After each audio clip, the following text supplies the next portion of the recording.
BJP ఒకటే. ఇది గత కొన్నేళ్లుగా వినిపిస్తున్న మాట.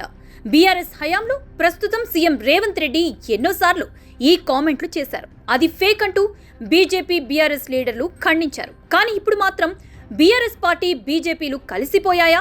కరీంనగర్లోని పద్మానగర్లో నూతనంగా నిర్మించిన ఇంటిగ్రేటెడ్ వెజ్ నాన్ వెజ్ మార్కెట్ను కేంద్ర మంత్రి Bandi Sanjay Kumar, BRS party MLA Gangula Kamalakar, mayor Sunil రావుతో కలిసి పాల్గొన్నారు. పరస్పరం విమర్శలు, ఆరోపణలు చేసుకోకుండా హుందాగా వ్యవహరించారు. రాజకీయాలు అభివృద్ధి కార్యక్రమాల్లో ఉండద్దని ఈ కార్యక్రమంతో బీఆర్ఎస్ పార్టీ బీజేపీలు చాటి చెప్పాయి. ఈ సందర్భంగా కేంద్ర మంత్రి బండి సంజయ్ ఆసక్తికర వ్యాఖ్యలు చేశారు. కరీంనగర్లో రాజకీయ విమర్శలు చేయనని సంచలన ప్రకటన చేశారు. అందరితో కలిసి పనిచేసి నియోజకవర్గాన్ని అభివృద్ధి చేస్తానని ప్రకటించారు. పదవులు వస్తాయి, పోతాయి, అభివృద్ధి శాశ్వతమని పేర్కొన్నారు. కరీంనగర్ పార్లమెంటు నియోజకవర్గంలో ఇకపై తాను రాజకీయ విమర్శలు చేయనని తేల్చి చెప్పారు. జెండా అజెండాను పక్కన పెట్టి అభివృద్ధి ధ్యేయంగా అన్ని పార్టీల నాయకులతో కలిసి పనిచేస్తానని తెలిపారు.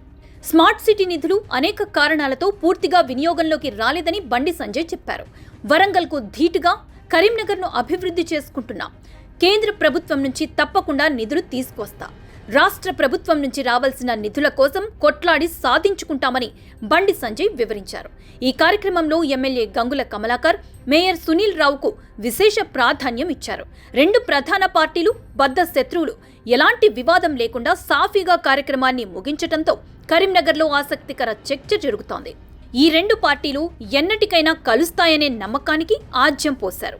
స్థానిక ఎన్నికల్లో కూడా కలిసి పోటీ చేస్తాయని ప్రచారం జరుగుతుంది. చూడాలి మరి బీజేపీ, బీఆర్ఎస్లు తమ రహస్య బంధాన్ని ఎప్పుడు ప్రకటిస్తారో.